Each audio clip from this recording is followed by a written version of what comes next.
ایک ہفتہ قبل تک شام کے حکمراں بشار الاسد کا تختہ الٹنا ناقابل تصور تھا۔ اس وقت باغیوں نے شمال مغربی شام میں ادلب کے گڑھ سے اپنی جارحانہ کارروائی شروع کی تھی، لیکن دیکھتے ہی دیکھتے اسد خاندان کے 50 سالہ دور کا خاتمہ ہو گیا۔ بشار الاسد کی زندگی میں بہت سے اہم لمحات ہیں، لیکن شاید سب سے متاثر کن وہ کار حادثہ تھا جو اس مقام سے ہزاروں کلومیٹر دور پیش آیا جہاں وہ رہ رہے تھے۔ بشار الاسد کو ابتدائی طور پر اپنے والد سے وراثت میں اقتدار سنبھالنے کے لیے تیار نہیں کیا گیا تھا۔ یہ سلسلہ 1994 کے اوائل میں دمشق کے قریب ایک کار حادثے میں ان کے بڑے بھائی باسل کی موت کے بعد شروع ہوا۔ اس وقت بشار لندن میں امراض چشم کی تعلیم حاصل کر رہے تھے۔ باسل کی موت کے بعد چھوٹے بھائی کو شام میں اقتدار کے وارث کے طور پر تیار کرنے کے منصوبے بنائے گئے، لیکن بشار الاسد ڈاکٹر سے ایک ایسے عامر رہنما میں کیسے تبدیل ہوئے جن پر جنگی جرائم کا الزام ہے؟ بشار الاسد 1965 میں حافظ الاسد اور انیسہ مخلوف کے ہاں پیدا ہوئے۔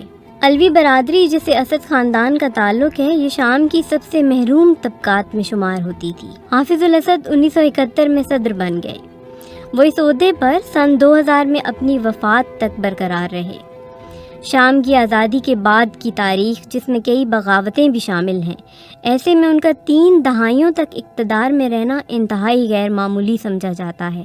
حافظ الاسد کی وفات جون 2000 میں ہوئی۔ ان کی موت کے فوری بعد 34 سالہ بشار کو صدر مقرر کر دیا گیا۔ ابتدائی طور پر ان کے سیاسی اصلاحات اور میڈیا کی آزادی کے خیالات نے شامی عوام میں امید پیدا کی، لیکن 2001 کے بعد سیکیورٹی فورسز نے حزب اختلاف کو دبانا شروع کر دیا۔ 2003 میں عراق میں ہونے والی جنگ بشار الاسد کے مغربی حکومتوں کے ساتھ تعلقات میں تناؤ کا سبب بنی۔ شامی صدر نے عراق پر امریکی حملے کی مخالفت کی تھی۔ پھر 2003 کے آخر میں امریکہ نے متعدد وجوہات کو بنیاد بنا کر شام پر پابندیاں عائد کر دیں۔ تشدد اور تنازعات کا سلسلہ طویل ہوتا گیا اور علاقائی تنازع میں بین الاقوامی طاقتیں بھی شامل ہو گئیں۔ خطے کے دیگر ممالک کی مداخلت نے فرقہ وارانہ تقسیم کو شام میں مزید بڑھایا۔ اگست 2013 میں دمشق کے قریب حزب اختلاف کے زیر قبضہ علاقے غوطہ میں کیمیائی حملے میں سینکڑوں افراد ہلاک ہو گئے۔ مغربی ممالک اور شامی حکومت کے مخالف گروہوں نے اس حملے کا ذمہ دار بشار الاسد کی حکومت کو ٹھہرایا۔